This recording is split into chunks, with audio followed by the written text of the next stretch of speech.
Today on the show, I'm happy to have Jesse Waters. He's the co-founder of Triforce Energy. They're setting the standard for technical solar field services. And he's going to share a story with us about how he jumped from being a union electrician to the renewables field and creating his own solar company. So Jesse, thanks for being on the show. Would you start sharing that story? Yeah, thanks for having me, Chad. Yeah, sure. So I originally, when I started off my career, 23, I became a union commercial apprentice electrician. I went through a 5-year apprenticeship. It was great working full time, but going to school a couple nights during the week and completed the program. Was working as a union guy for years. And then around 2007, 2008, the economy took a big dip, especially in construction. So I needed to find the next step. I didn't want to be a laid off guy. I want to stay employed, create a family, create a life. And it was right around the time that like the new green energy efficiency, everything wave hit. So I've always been a little bit of a hippie at heart and definitely dig the green side. So I started looking into LED lighting, efficiency improvements, and then I found renewables. So that changed everything for me. And when I talked to a couple people on my network and was referred to connect with the president of the Mid Atlantic Renewable Energy Association out in Pennsylvania. His name is Bill Hennessy. He passed away about last year now, but he was my first solar mentor. So I was taking a leap jumping in. I didn't know much about business at all, but I needed to take a crack at it. So as I was learning, and during that time, right around 2000, I was going through some health issues. Had Lyme disease from a deer tick. Had a second knee surgery. Laid off at the time. New business owner. So it was a rough, rocky road in the beginning.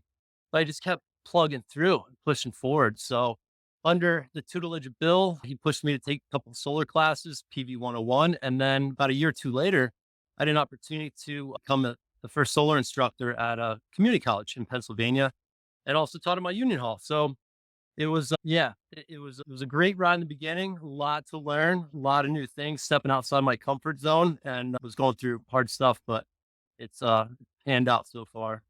How did you stay optimistic about the future with health issues? How did you keep pushing forward? The one thing that I've always kept in my life and that I hold really near and dear to me is, I'll say to myself or say to others at times is you're gonna fall in potholes on your path. It's everything you go through are just stepping stones, but sometimes you're gonna miss one of the stepping stones, fall in a pothole. The trick is to get out of that hole as fast as you can. Don't look back and just keep moving forward. So that's just something I've always done throughout my personal life and my professional life. Are you glad you made the jump into entrepreneurship? Absolutely. Absolutely. Entrepreneurship it really allows you to take your experiences and mold and create something that is very fitting for you. There's lots of freedom. There's lots of wins, losses, learning experiences, but I honestly could not be happier. Trying it back then or when I was around, I think I was around 31 or so. I'm 45 now. We started the business 2 years ago. So with a young family, wife and two kids. So that was a struggle that I could also add into this. But just being a business owner and taking care of our clients is just the most rewarding thing that there is. So what business were you in before you started Triforce? So before I started Triforce, I was working as the director of commercial operations for a national technical asset management firm called Omnidian. Had a great ride over there, really great company, great culture, and they're on a mission. They're on a mission to break into the commercial space of PV installs, and they're primary residential. And then came on board with some others from a previous company that we were with in Hoboken called PV Pros. And we I worked there for about almost 2.5, 3 years. And I found a gap in their business model, risk area. And I talked to the execs and shared my thoughts about it. And I said, listen, I have a plan that's gonna fix this gap, but I need to leave the company. So right now I'm on that mission to finish creating that model and solving that problem long term. What was that problem? The problem is lack of standardization and consistency amongst field service companies throughout the country. I was on the board of directors for the Amicus O&M cooperative, so I got to see a lot of inside details of how all these different service companies operate. And unfortunately, being a younger, newer industry, there hasn't really been solid standards set. So our goal in Triforce Energy is to create that consistency, somewhat of a franchise model, but but definitely not a franchise at this point. What we want to do is we want to we want to share our knowledge and experience and the support that we were given growing up in our solar and electrical careers. My business partner and I, we want to give that back. We want to give that back to younger people. We want to help support veterans and others coming out of school or going through hardships and share with them what we learned and what we know. Excuse me. And we want to create these smaller, more local, regional mom and pop shop type businesses throughout the country in each state. But each one of those regions are regional business owners or partners of ours with regional technicians that service regional and local solar assets. So that's the plan so far, and we're making a lot of headway really, really quickly. We started the company about 2 years ago. We went fully live with it about a year and a half ago, and in less than a year, we already had 6 full-time employees. So it's been a really rapid ramp and fun and exciting. How are you making headway in setting the standard? Ooh, that's a good one there. So that's our crux is trying to not just set our own standard internally, but also be involved nationally and help set those standards. So we're big believers in it. We're big believers in if we learn something once, we shouldn't have to learn it again. So we're really big on documentation, process, procedure, and policies internally. And that's still in full swing development. We learned a lot over the years and we kept a lot of good notes. So we're definitely fast tracking that.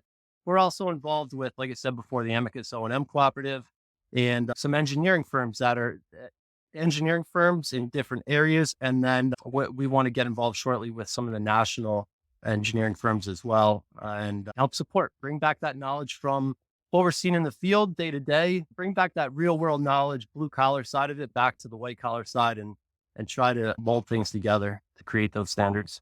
So when you come into an engineering firm, are you helping them with like the experience? All right, these are some of the standards in solar that you need to oblige by.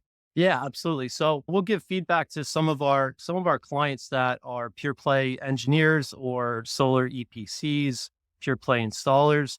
We bring back knowledge and what we're seeing in the field, better design, better areas for improvement of designing these systems to help support the post installation work that's being done, which is preventive maintenance inspections annually, corrective repairs, troubleshooting, things like that. So we do that, but then we're also somebody working with an engineering firm right now that is working nationally across the board with all types of different solar companies, developers, installers, financiers.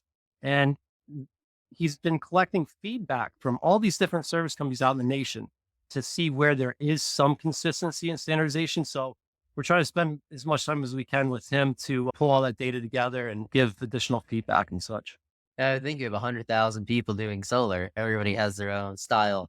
And so, Yeah, very true. It's still somewhat the Wild West in solar. The industry's it's been around for a while, especially it started way back in California. But as it's new in each area, it's a lot of people still trying to figure a lot of stuff out. I've been saying that for years too. I kind of look at the solar industry like we're definitely out of middle school. I think we're pretty much knocked through junior high at this point. We're still in high school, but we do have a long way to go to improve overall in all different areas of solar. But we're on our way to that, that bachelor's and master's degrees. and are you seeing the technology evolve a lot? Yeah, the technology, yes and no. We've been typically so busy with annual preventive maintenance inspections of older legacy systems. We're seeing some change in the technology in quality control inspections, also commissioning of systems. The one thing that I think is super cool that's newer to the East Coast, I'm not going to say it's brand new, but it's a little bit newer, is photovoltaics. So these big, huge floating systems on like docks out on reservoirs. That's tricky. It's super cool if you like going fishing during the workday because yeah, that's the newest thing. But the rest of the technology, we're seeing some battery storage. We haven't been too involved with that right now, but we're getting more and more requests. New charging's coming about. But as far as inverters on these systems, I haven't seen a huge change that affects us as a service company. What would your advice be to new entrepreneurs? Um, well, before trying to become a new entrepreneur, get the experience, build the confidence. Don't just work for one company for 5 years, 10 years. Bounce around a little bit. Try to gain as much knowledge as you can from how different companies operate. And then once your confidence is that boosted, like I mostly know this. Like I may not be perfect and know everything about it, but I'm confident enough that I know I can make this happen. So get that knowledge and experience, build that confidence, and just grind. Just go for it. Don't look back either. Somebody else, actually, my father-in-law's one of his best friends said to me, he said years ago, he's like, Jess, you got to find that one thing in the niche of the industry that you're in, and never think that it's riskier to work for yourself than it is for business. And I scratched my head for a second. It didn't make sense. And I asked him more. He said, when you're working for whatever employer you're at, you don't know all the fine details of what's going on behind the scenes. You don't know the financials. You don't know what their plans are. So it's actually less riskier going to work for yourself and becoming an entrepreneur. And yeah, it's difficult at times, but you don't really think about working that 40 hours a week for a paycheck. You just work, like whatever it takes. You have flexibility. So if you don't want to start till 10 in the morning, go ahead, but you might be working till 10 at night. So there's a lot of pros and cons, but just get after it and just grind. It's true. It's almost false uncertainty having a job because stability of the paycheck. But what if the company goes under? What if they decide to outsource all the staff? Yeah, And as you said, at least you have control with your own business. exactly right. So if one of our listeners wanted to get in touch with your company or yourself, how could they do so? Sure. So you can visit our website, triforceenergy.com, and you could also send in an email to us. You can leave a link down for service at triforceenergy.com, or even Jesse. Thank you, Jesse, for coming on the show. And thank you, everybody, for listening to another episode of Failing to Success. Make sure to subscribe. I'm your host, Chad Kalecki, and we'll see you next time.